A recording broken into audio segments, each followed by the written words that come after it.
If you want talk, games, and fun all rolled into one, well, you've come to the right place. This is The Game Show, where host Bradley Clarke and his special guests talk about the world of television game and competition shows. But Bradley's guests aren't here to just talk. They came to play a game as well. What will today's topic be? What game does Bradley have planned? There's only one way to find out. It's time to start the show. You heard the man. Welcome to The Game Show. And here's your host, the Bradster himself, Bradley Clarke.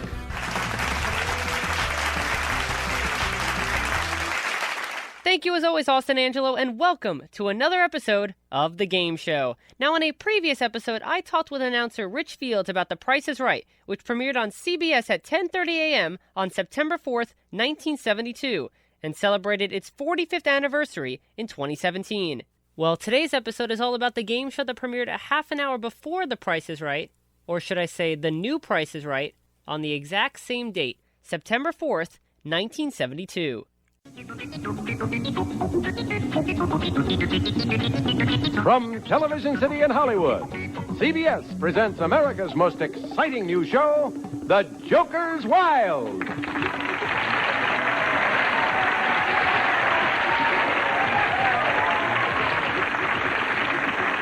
Now, here's the host of our show, Jack Berry. Thank you. Thank you very much, and a most cordial welcome to a brand new and we hope very exciting show for you. It's called The Joker's Wild. It's a show where knowledge is king and Lady Luck is queen, and where winning players can win up to $25,000 in cash and prizes. Yes, it's the game where knowledge is king and Lady Luck is queen, The Joker's Wild. And not only did The Joker's Wild also celebrate its 45th anniversary in 2017, at the end of last year, The Joker's Wild celebrated its return to television. Joker!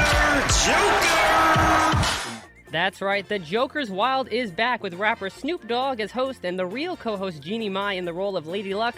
The show airs new episodes weekly on TBS, and joining me on this episode of The Game Show to talk about the new Joker's Wild, as well as the original version of the show, is a familiar voice. He was my guest on the Retro Game Show Revivals episode of The Game Show, where I introduced him as the producer and judge on ABC's The $100,000 Pyramid. Well, this time, his title is a producer on TBS's Snoop Dogg Presents The Joker's Wild. Please welcome back game show guru, John Ricci Jr. How's it going, John? Hey, how are you? Thanks for having me again. Oh, well, it's always a pleasure having you. You know, when I get to talk game shows with you, it's the highlight of my day, because usually what happens is I usually have a one-sided conversation when I talk about game shows, because it's usually just me spewing facts and getting all giddy about historic moments. But with you, it's a great two-way game show conversation every time. Yes. Well, there are a few of us. You just got to find us. That's right, yeah. In my area, I think I'm the main guy. But right. At least we're getting our West Coast, East Coast minds collided here on the game show. Yes, yes. It was funny. I was making the game for this episode, and I was thinking to myself, imagine if we were siblings. Whoever our parents would be would go crazy with the amount of games and dings and buzzers that'd be going on in this house. I wonder, it would be interesting to find out if there's ever brothers and sisters that both had the same interest, because I know I tortured my parents and friends to play, and I can only imagine tag teaming them. They would go insane, I think. Yeah, my parents always thought I was nuts, because I would move furniture, I would make sure they clapped when I came in for my intro, I would make sure that this was legit. No one could get up or go to the bathroom while we were playing. It was a time thing, 30 minutes, that's it, you gotta run it. Were you the same way? Yeah, we used to have the picture window that would go out to the street, had long curtains, like, everybody had. And they had pull string, to open and close. And I used to rip them open and close, because you had to do it fast, because you had to get that curtain to really kind of do that swish. And I remember my mother one day, she said, if you break my curtains, I'm going to knock you upside the head. So she put it into me really early that maybe I should have my own stuff and not break things around the house. Right. Well, John, we could talk all day about this stuff, but let's get into the Joker's Wild. You ready? Yes.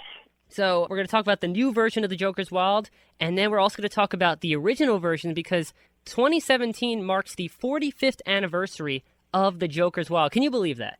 That's insane. I know. And then later on, once again, we have the game of the day. Now, last time we won together playing You Don't Say, and this time I have another classic game show being revived right here on The Game Show. Oh, I can hardly wait. I have no idea what you have cooked up. That's right. I didn't tell you anything, and you're going to hear it when we come up to it later. So you ready? I'm ready. All right. Now, before I ask the first question, we have to say the magic words. Joker, Joker, All right. Joker. Your turn. Ready? All right. Joker, Joker, Joker. There you go. Now we can officially start. Jack Barry has given All us right. the official let's go. So, Joker's Wild has not been on television since 1991, which was 26 years ago. So why is it a good time to bring back the Joker's Wild? Well, Snoop was a guest on Pyramid in the first season. And he just happened to say, I love game shows. And we went, oh, okay.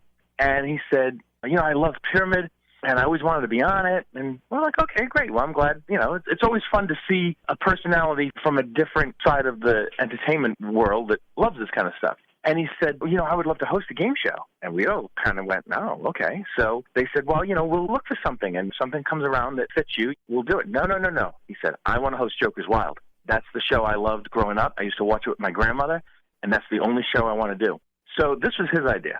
And, I wasn't involved in all this, but, I'm assuming they went to Sony and figured all this out and then ended up taking it out, and, TBS jumped on it. But this all came about because this was what he wanted to do. This is the show he loved, and it was the only one he was interested in. And I think if you watch some of the behind-the-scenes stuff, you kind of get that sense, because we were all kind of nervous, again, when it's not a traditional game show host. He took it very seriously. He wanted to do well.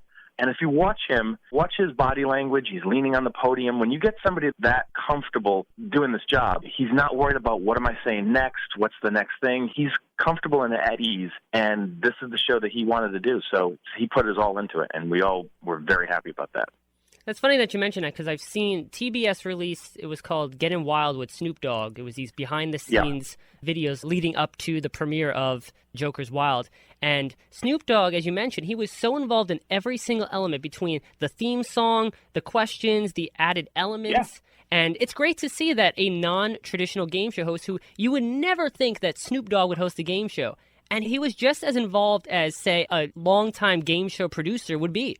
Yeah, and you can put any label on him you want. He's a musician, he's a rapper. I think he's now into this area of performer and doing the cooking show with Martha and whatnot. He's now gone into this area of personality, and he's smart enough to know that I have my name on it. This is me up there, and I've noticed his ethic. He doesn't do anything that, one, he's interested in, and two, he wants to do well in, and he did not do this just because it was another gig, another show to add to this. He wanted to do this for a reason, and he wanted to do it well, because it's not an easy job, as you know, to do this, and especially if you've never done it before. But he was doing stuff, like I always tell people, when you watch this show, which goes against all kinds of hosting, he's not wearing an earpiece. So we couldn't talk to him. If we had to stop something, we just had to yell it to the floor and stop. So we're not feeding him lines. We're not feeding him information. He's reading the prompter when he's doing rules. But when he's hosting the show, he's just hosting the show. And I think that's what also gives it this sense of it's just happening, because it really is. And he had the sensibility of, like I said, in that bonus round, when they're deciding to keep going or stop, he's setting all that stuff up. We're not giving him any information to that. You're this much away from the 10,000, but don't forget that devil's up there, but you hit those jokers. So he was doing all that himself, and he had to have known the game cold to do that, which he did. And we were all kind of blown away of how well he did this, and I think it really kind of shows. He's kind of like us. We're students of the genre, and that's what he basically did. Right. You can learn through osmosis. I've always said, I've said to Wink and to other hosts, I said, you were my teachers. I learned from you. When I write a script, I know you can win $5,000 and a brand new car. You build to it. By hearing you guys do this, you were my professors. And some people it absorbs, some people it doesn't, and he happens to be one that absorbed it because he did a great job.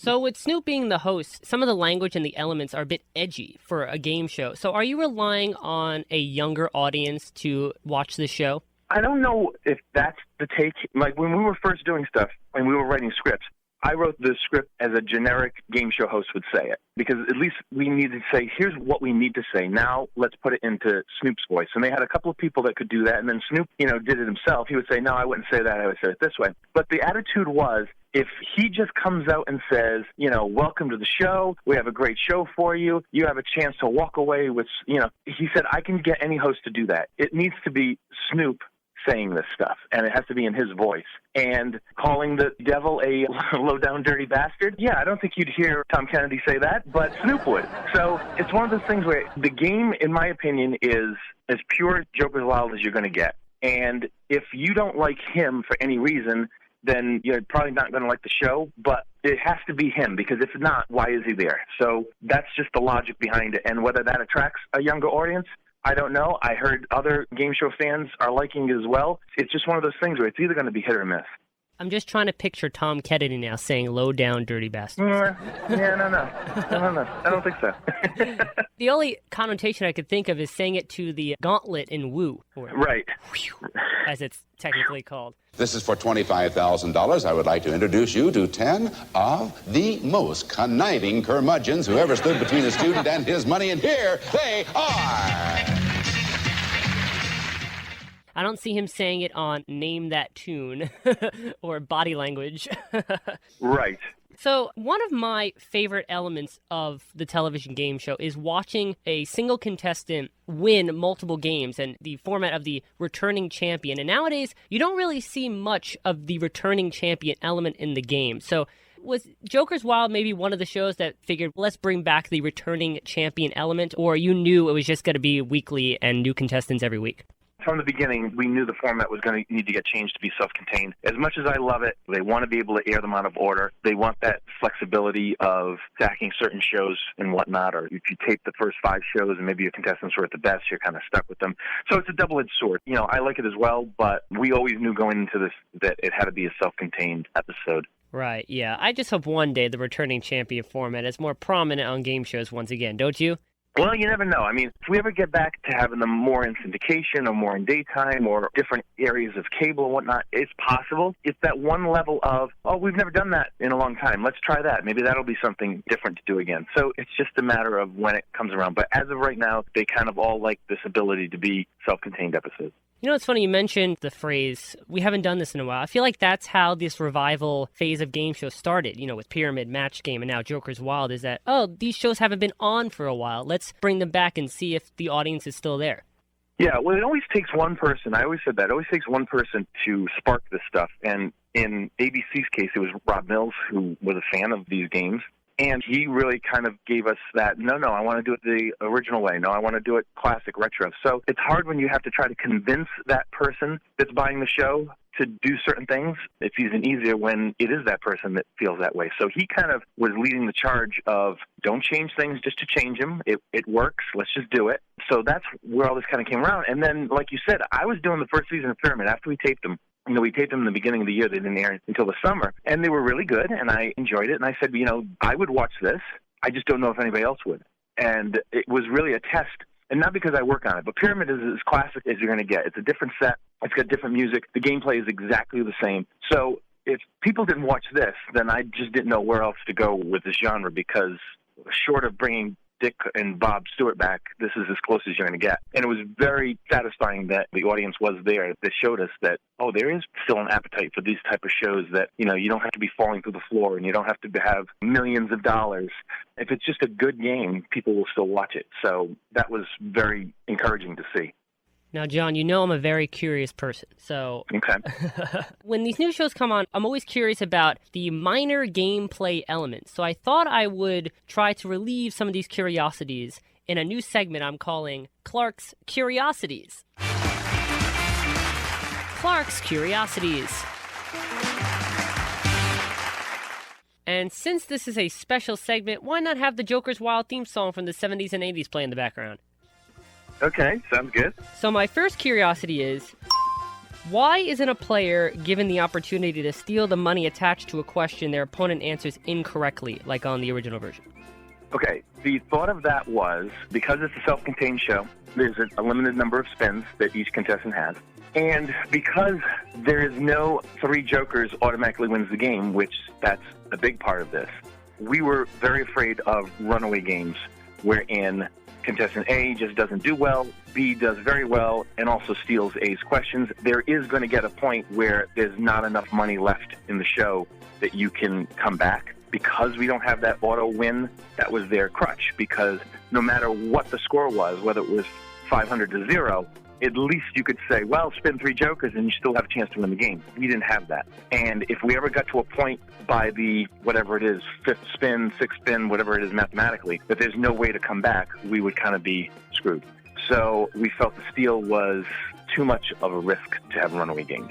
Is that part of the reason why a lot of the questions are multiple choice now, to give both players a fair chance of keeping the score even?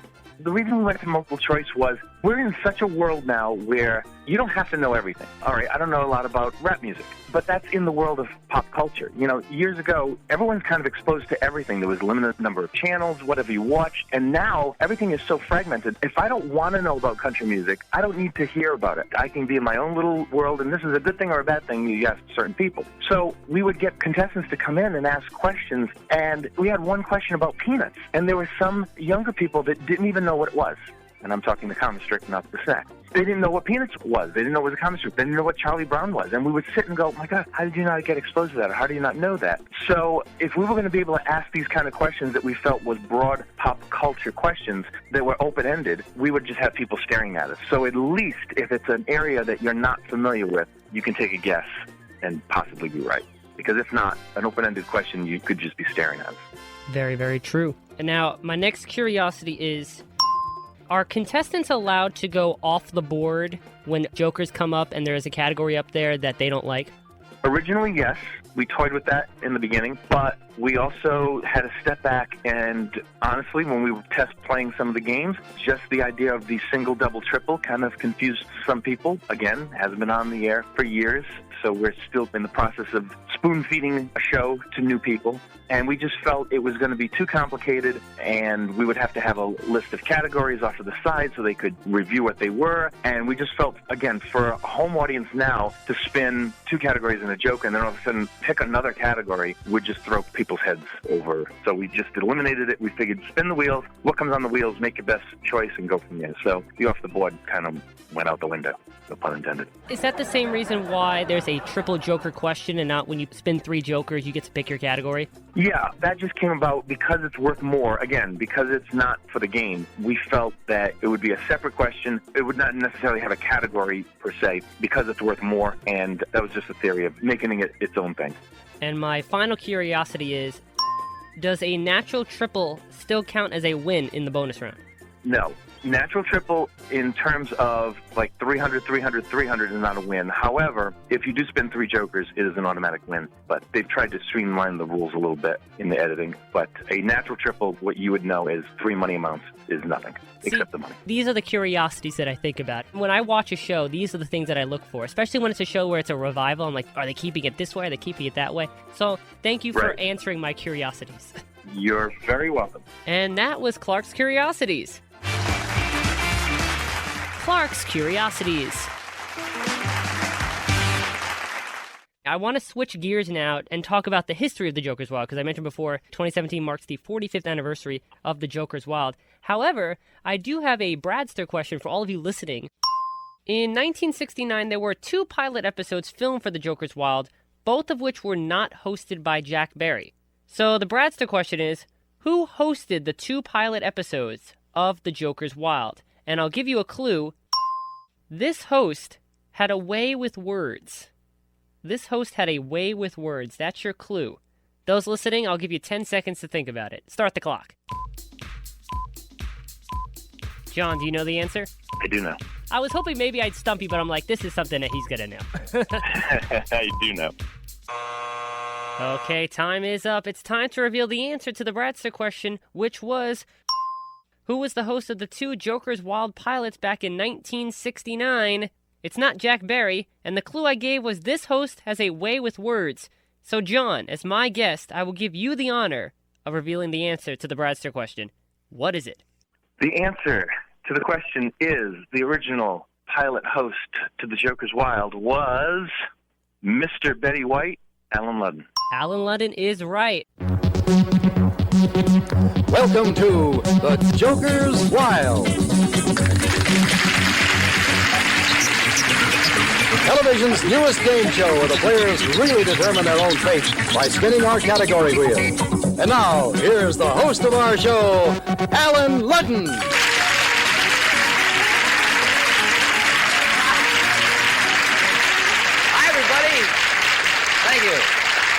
This is the Joker's Wild, and believe me, it's a wild game. It's a game of luck and skill and a lot of strategy.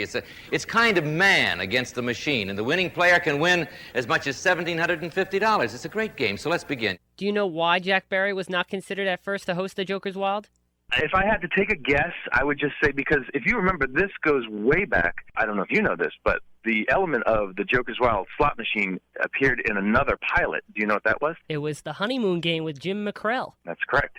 That's right.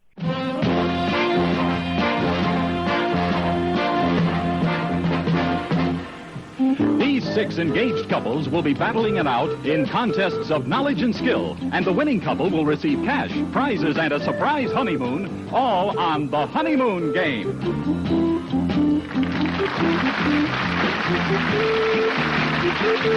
And now, meet the host of our show, Jim McCrell.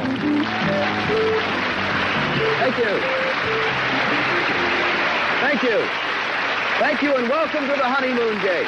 And Jack did the intro trying to sell it. Hi, I'm Jack Barry. Over the years, I've created, produced, and sometimes emceed a great many game and panel shows. Juvenile Jury, Life Begins at 80, Concentration, which incidentally is still running on NBC after 11 years, 21, Tic-Tac-Toe, and many others. None of these shows makes me any prouder than I am of the one which I have just produced for Metromedia, television's first 90-minute game show. I am so proud of it, in fact, that I do not want to show you the first of the 3 different games that are played on the show. Why? Well, the second and third games are absolutely superb. By comparison, we found the first game to be relatively weak. So we've decided that if and when we go into production of the series, we should eliminate that first game from our format and add a few minutes to the second and third strong games, plus some lengthier interviews with the contestants for better identification with them for the home audience. And when you see these attractive young couples, I think you'll see why the home viewers would enjoy getting better acquainted with them. So now, we'd like you to see our pilot, remembering that in this version, we have simply cut from the opening of the show right into the start of game number 2. I think you'll agree, after seeing games 2 and 3, bearing in mind the additions I've mentioned, that we really have a chance to sock it to them with this new and exciting entertainment form. Thank you. I'm assuming that perhaps his reputation was maybe still a little too volatile. That's the only thing I can guess. What I found was that because his name was still attached to the 50s TV scandals, a lot of networks and producers did not want to make him the host. Yeah, and that would have been smart. So if Alan Ludden wasn't hosting Password for ABC in 1972 and was chosen to become the official host of Joker's Wild, do you think this show would have been as successful, or do you think it would have been like a Stumpers, where it was a great host, fun game, but it gets canned after 13 weeks?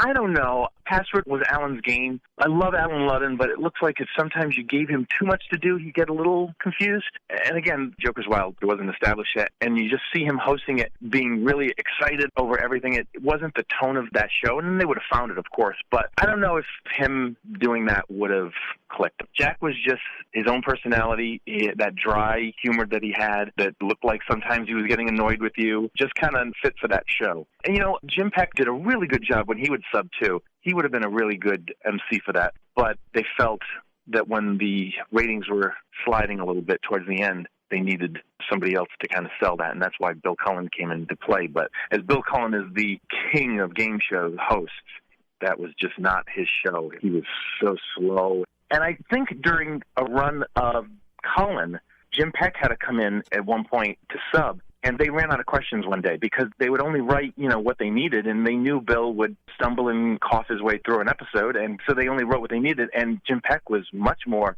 on his game and moving things along, and they ran out of questions. And a friend of mine who used to produce that said we had to stop. We had to literally get some more questions together so we can continue because they ran out. So it just shows two different kind of styles of hosting. You know, Bill was much more laid back, and he would have those interviews that were always entertaining, but they'd go on for a little bit. With shows like Joker's Wild and Tic-Tac-Toe, there were always so many categories, and you never knew how many questions you needed for those shows because it could go on forever, it could be so short. So I'm presuming for the writers for shows like the Joker's Wild, it was tough because there isn't a set amount of questions for each category for each game. So it must have been tough figuring out how many questions to write for each category. Yeah, and I'm sure, keep in mind, too, if it was me, a question about Marilyn Monroe, which maybe was Famous Blondes, could also have been 60s movies or something. So there's some that I'm sure had some flexibility, but stuff like foreign words and jumbled words and cooking, there's some stuff that it just was what it was. And also can't be too topical because unless you stack them in the top of the pack, you have no idea when that's going to play. So it's a fine line of being able to write this stuff in quantity and also you never know when it's going to come up, so it needs to kind of all blend in. So, John, as a game show producer yourself, was Jack Barry, the man who created Joker's Wild and hosted it for many years, was he an inspiration to you as a kid, someone who loved the game show industry growing up? I will admit, growing up, I was not a fan of Jack Barry's. I wouldn't say he was on top of my list. I knew of him and I watched it. But the people that more resonated with me was Wink. And now, here's our host, Wink Martindale. Thank you. Thank you very much. Tom Kennedy. And now, the host of our show, Tom Kennedy. Jeff Edwards. And here's the star of our show, Jeff Edwards. Those were the ones that I kind of gravitated towards. And maybe it was just because Jack really only had that one show in at least my lifetime of watching game shows. And it was kind of, that was it. Jack Barry standing behind that podium of Joker's Wild was the only taste of Jack Barry you got. And he didn't really do anything for me in terms of a personality that I wanted to mimic or watch or whatnot, as opposed to, you saw Kennedy do a whole bunch of shows. You saw Jeff Edwards kind of came in with the Nehru jacket and the chains. He was kind of a different personality. So for me, Jack just kind of, he didn't resonate with me as a host. I mean, I respected him and he did a great job, but there were other guys that, I kind of watched and modeled after and stuff. Well, Wink Martindale, Tom Kennedy, and Jeff Edwards are all people I certainly looked up to throughout my childhood as a game show enthusiast and aspiring game show host. And to this day, I consider them my TV mentors as well.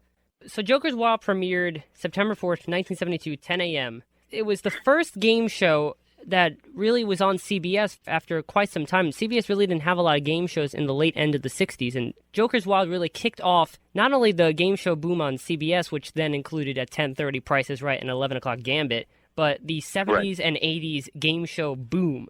So do you think the show's historic game show significance is one of the reasons why Joker's Wild is still highly regarded and remembered today? I think Joker's Wild is remembered because it had the slot machine and that Joker. Joker. Joker.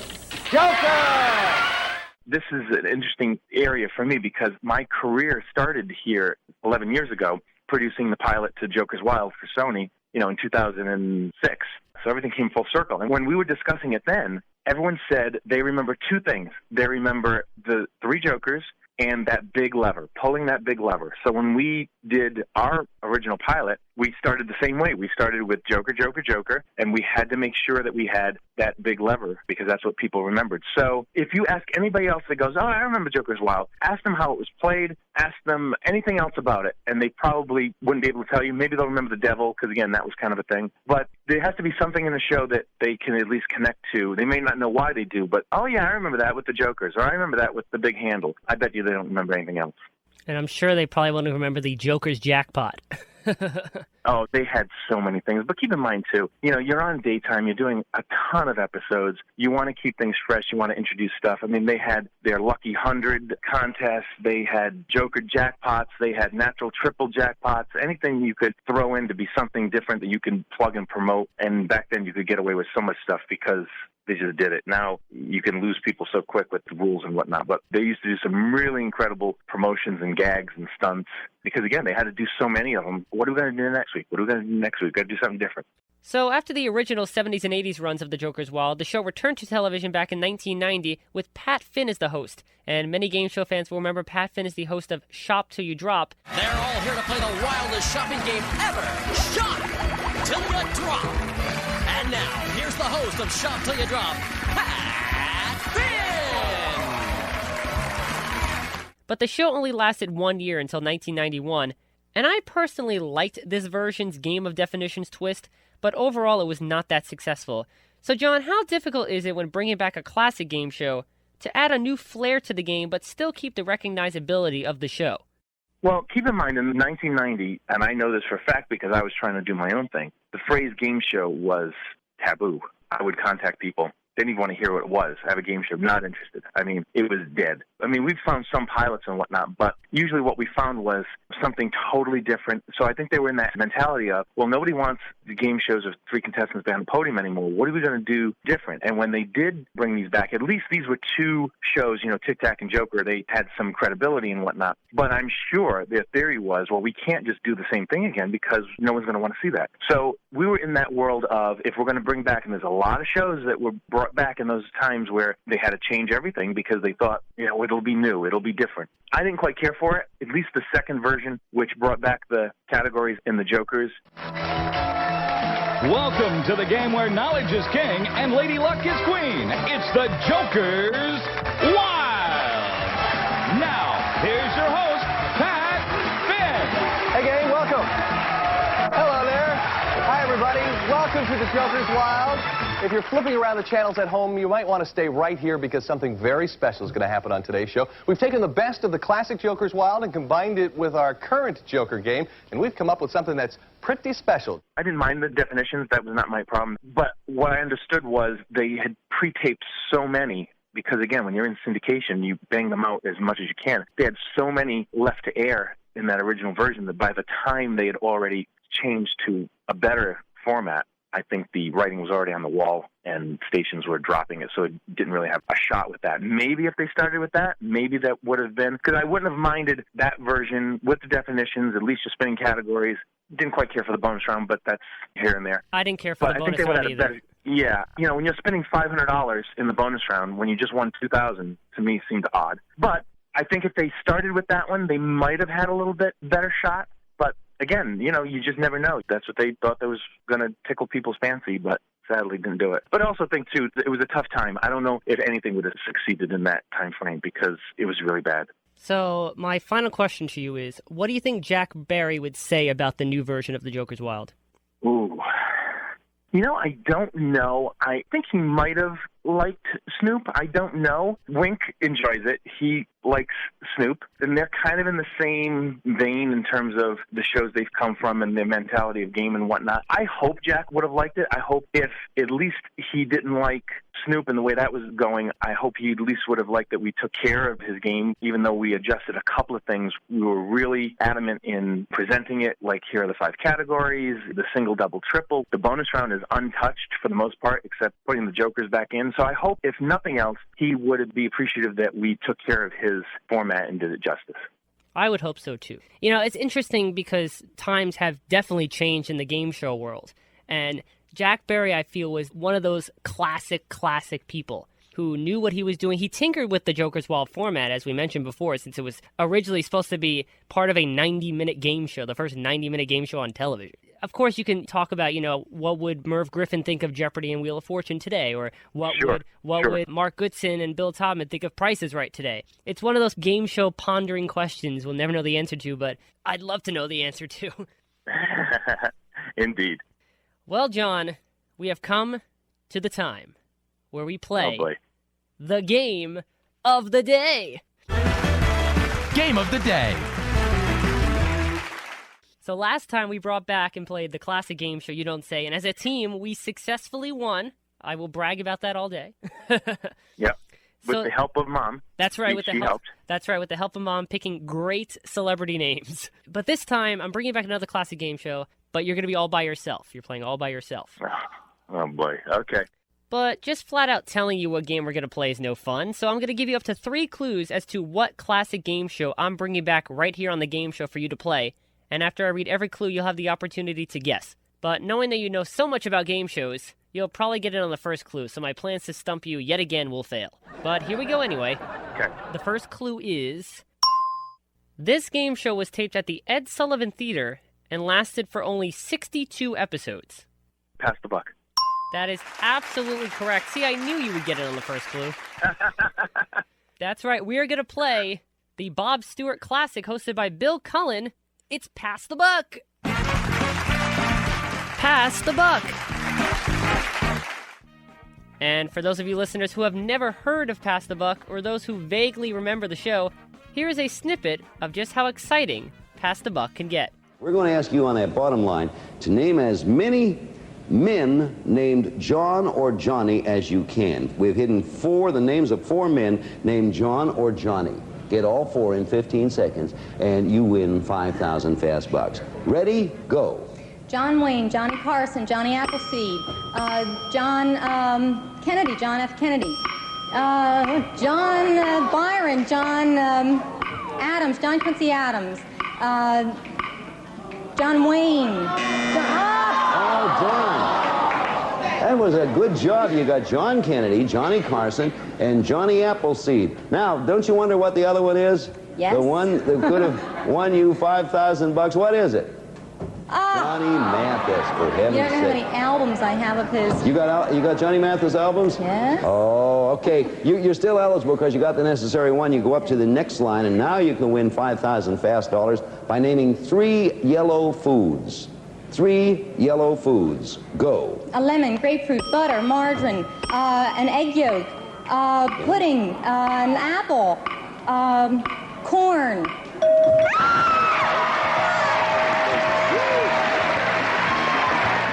And hopefully this version of the game will also produce an exciting win, just like you heard.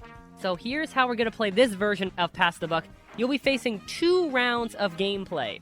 Now, the first round's in the style of the original show's main game, and the second round's in the style of the Pass the Buck bonus round. Got it. In order to win, by the end of round 2, your total score needs to be 120 points or more. All right. So let's begin with round 1. In front of me are 4 numbered cards, all of which contain a list of correct answers to a game show trivia statement.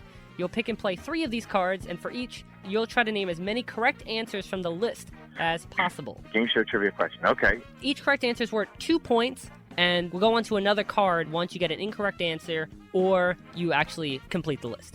Okay. Try to get as many points as you can in round 1 because it'll give you a cushion for round 2. Are you ready? Yes. Then let's play Pass the Buck. 1, 2, 3, or 4. Which number do you want to start off round 1 with, John? Well, the audience is telling me to go with 2. Listen to the audience. Could be a good thing, could be a bad thing. Well, this is a topic that you should be very familiar with. Okay. Here comes number 2's statement. Legendary game show host Wink Martindale. Name sound familiar? Oh, boy. Yeah. Wink Martindale has hosted 18 different television game shows throughout his hosting career. Oh, brother. Excluding pilots for game shows he hosted, name as many of the 18 Wink Martindale hosted television game shows as you can. Each correct Wink Martindale hosted game show named is worth 2 points. Okay. All right, here we go. Tic-tac-toe. Correct. That's 1. All right. Gambit. Gambit. Getting the easy ones off. Nice. Yeah, might as well. You have 2 correct and 4 points so far. Keep on going. Las Vegas Gambit. Las Vegas Gambit is correct. That's 6 points. Okay. We'll go with the last word. The last word is correct. Okay. We'll go with debt.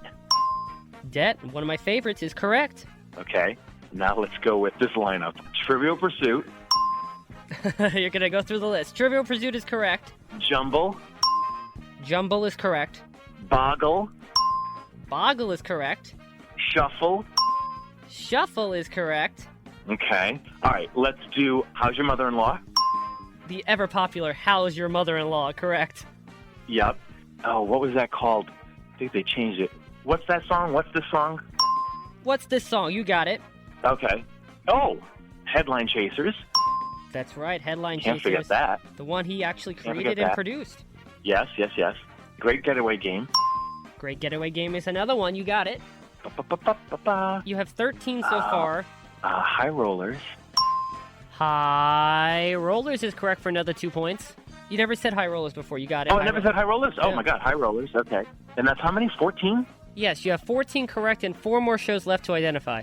These must be the early black and white stuff that I don't know as well. He did one, but I don't know if he hosted it. I think he was just the sidekick. Well, I'm just going to say it because I'm not sure. Can you top this? Correct. Can You Top This is on the list. Oh, because there was one he was an announcer for, and I thought that was it. You're right in that regard as well. Wink was both the announcer and host of that show. And Can You Top This was the game with the panel of comedians telling the jokes sent in by viewers, remember? The jokes. Right. Oh, Yes. I got one. Yes. Dream Girl of 67. Yes. Dream Girl of 67 is right. Another one of Chuck Barris's finest creations. Yeah, the Chuck Barris stuff. I don't know if you did any more for him. You only have 2 more to go. Can you name any more? There's no way. You're going to stop right there? Yeah, I don't think I'm going to be able to get anything else because I think this goes way back. Well, that's not too bad, though. No, not bad at all. 16 correct for 32 points. Audience, I think that deserves a round of applause, don't you? You missed Words and Music. Oh, that's right. That was his first one. I should have known that. He was Win Martindale, right? No, he was Win Martindale on What's This Song? Oh, that's What the Song. Okay. Yeah, What's This Song with Win Martindale? It's time for What's This Song? And here's the star of the show, Win Martindale. Thank you very much. That's enough. That's enough. Thank you. And good morning, everybody.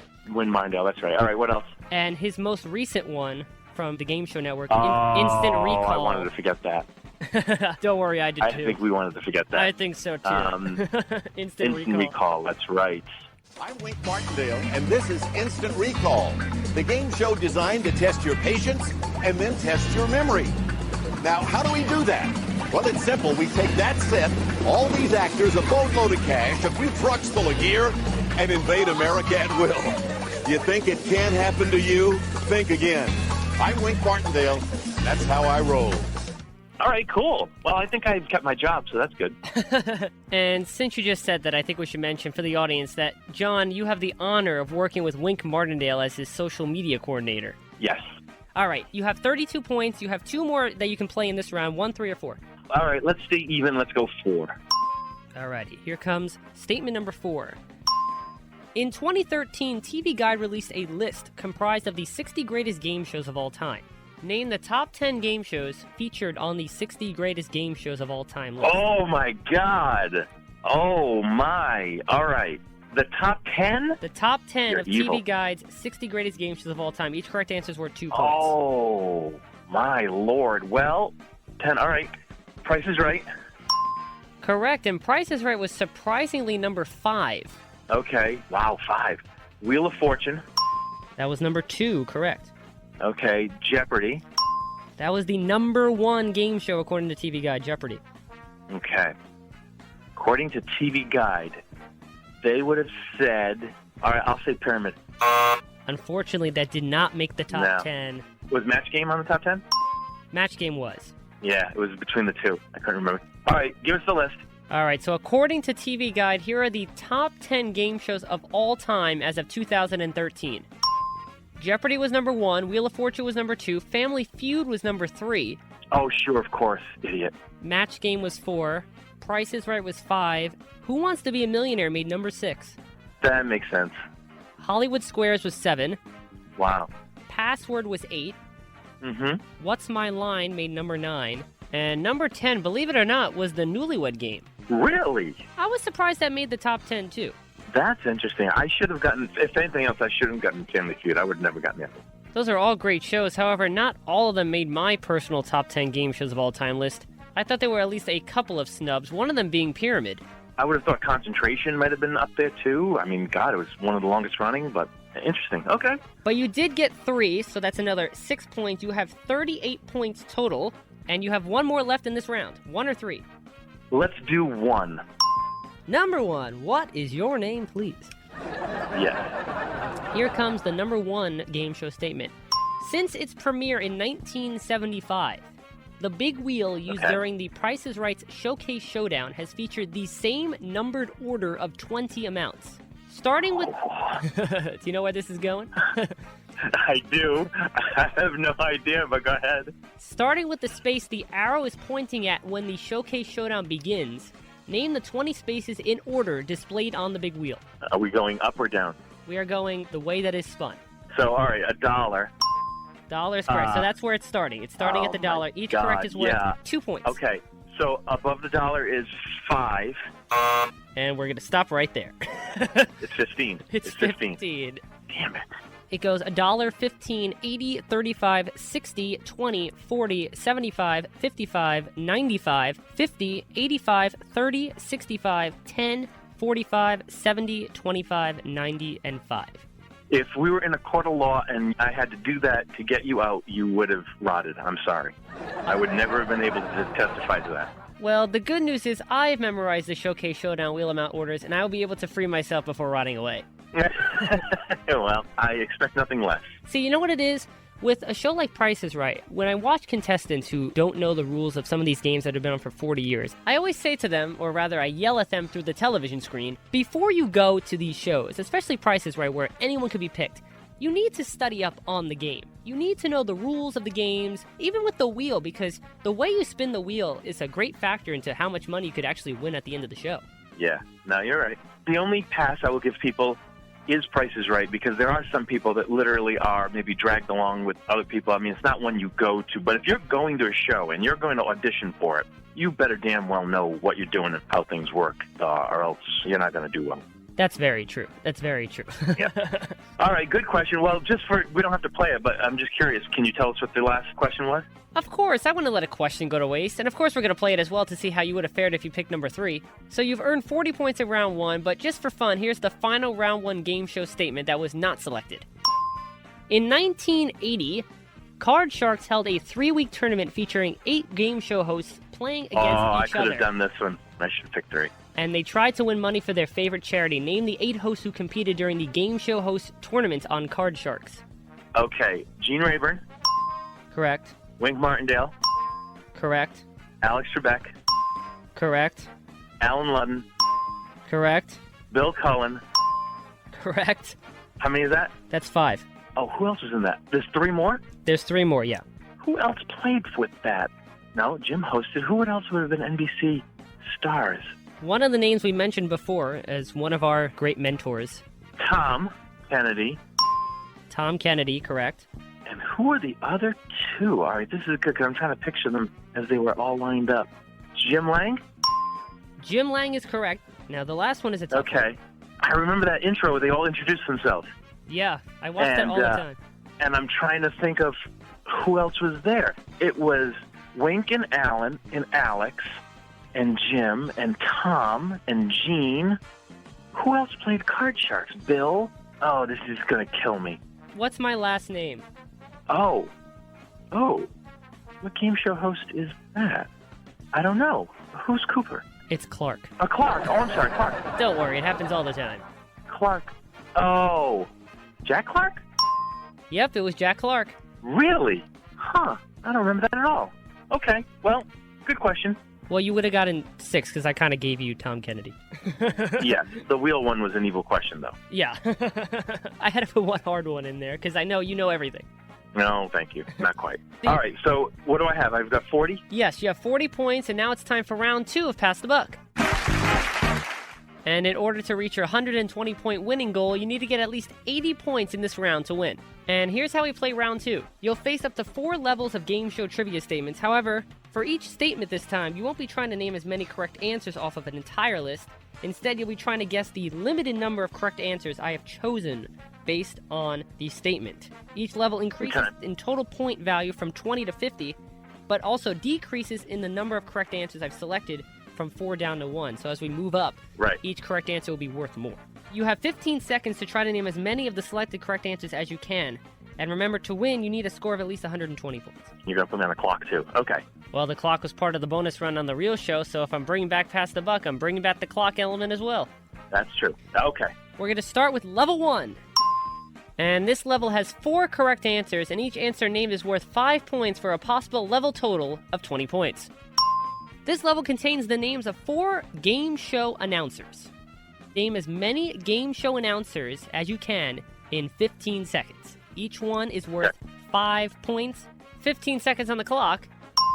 Your time starts now.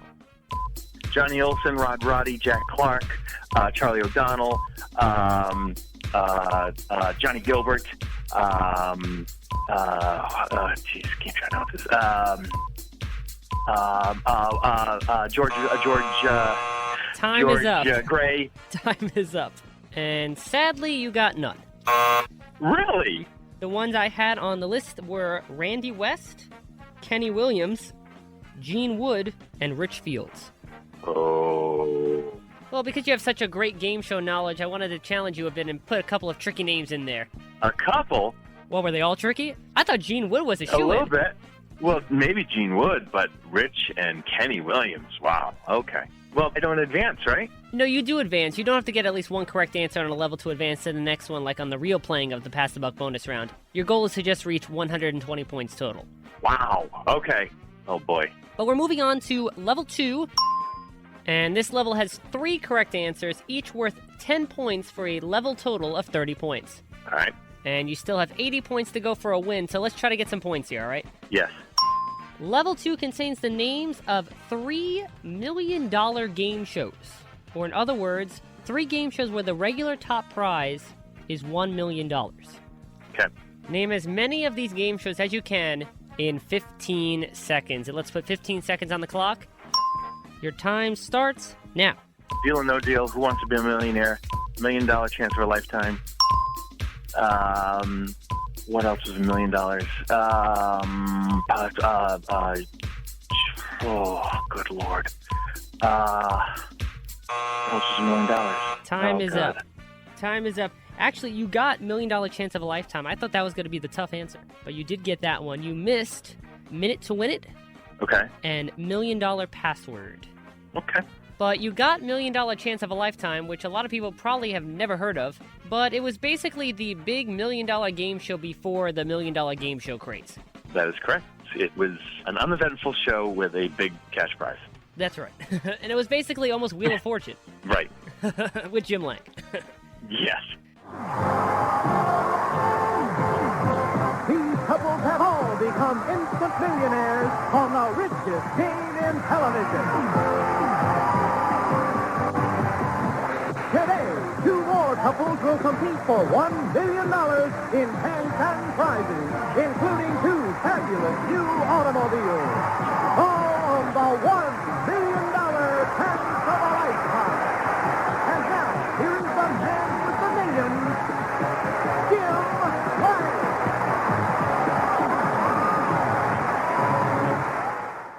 So you have 50 points. This next level is worth a total of 40 points.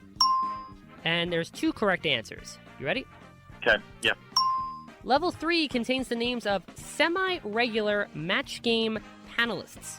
These are all celebrities who appeared as panelists on the 1973 to 1982 edition of Match Game multiple times but were not considered regulars, like Brett Summers, Charles Nelson Riley, and Richard Dawson. So not like them. Not like them. Not those. These are the semi-regulars. Right. Semi-regulars. Oh, my God. Name...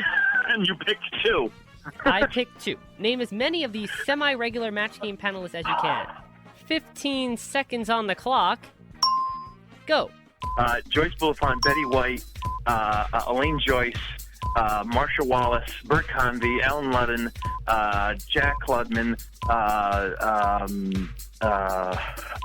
who else? Elaine Joyce. Time is up. You did get Joyce Bulifant, so that's good enough for another 20 points. Okay. The one you missed was Patty Deutsch. Sure. That's the other one in that. Yep. Okay.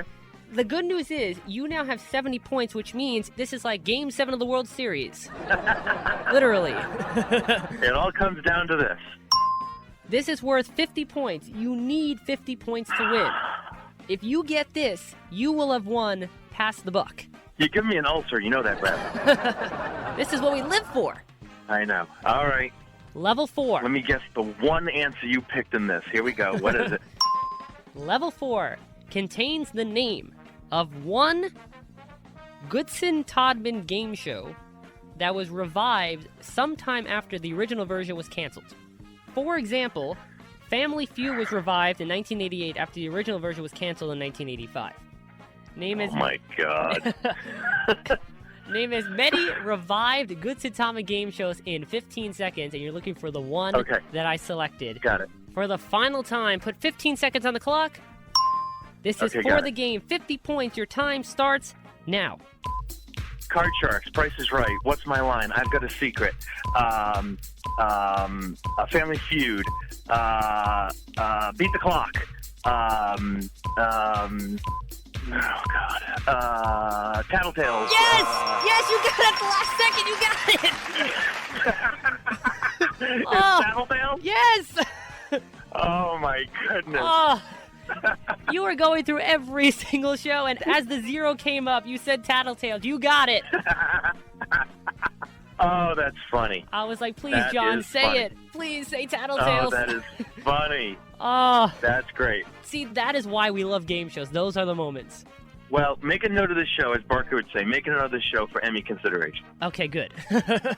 And for those of you playing along, it was on from 1974 to 1978 and then brought back with a new theme song from 1982 to 1984. Everyone in this arena has a money stake in one of our famous couples as we play the game of celebrity gossip, Tattletales.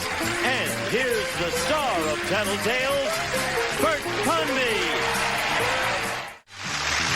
It's the game of celebrity gossip, Tattletales.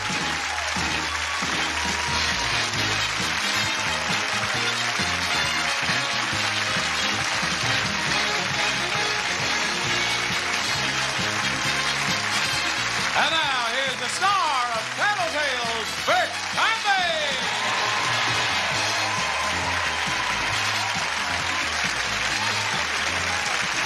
Hello, everybody. Thank you so much. Welcome to Tattletales. That was funny. Tattletales. That was a throwaway. Tattletales was the answer. And, John, let's make this official. You have won Pass the Buck.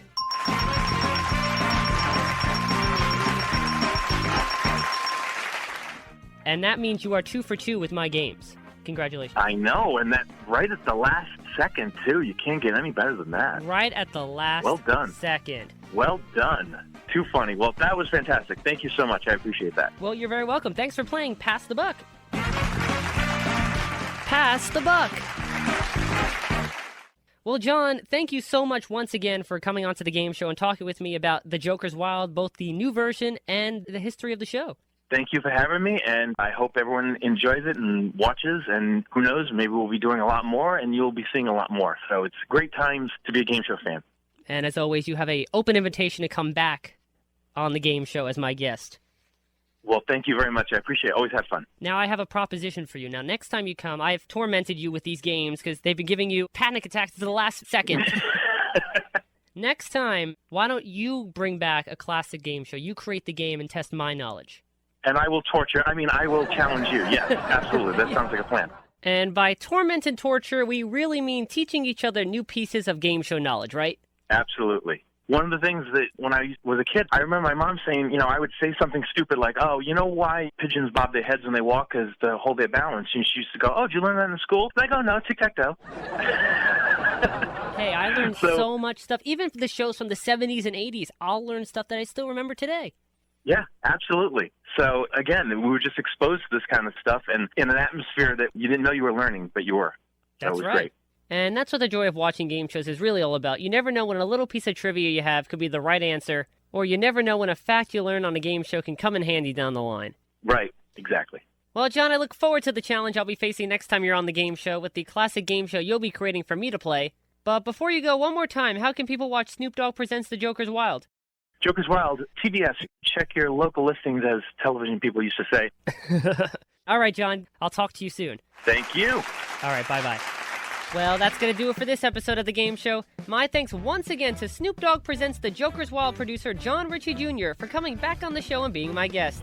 And only right here on The Game Show can you hear a conversation about a classic game show and the playing of a classic game show in the same hour. So if you'd like to listen to that combination on the radio, be sure to tune in next time for another episode of the talk show all about television game and competition shows, The Game Show.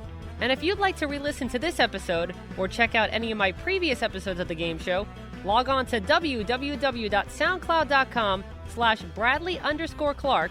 That's BRADLEY_CLARKE/sets/The Game Show. That's www.soundcloud.com/Bradley_Clarke. That's BRADLEY_CLARKE/sets/The Game Show. I'm Bradley Clarke, and based on my personality, I sometimes consider myself a joker. Joker! Joker! Bye for now. The Snoop Dogg Presents The Joker's Wild Cut was courtesy of TBS. This edition of The Game Show was created and produced by Bradley Clarke. and was recorded at the WRHU studios. This is Austin Angelo speaking.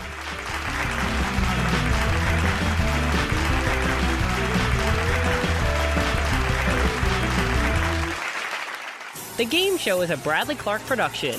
Get your game on.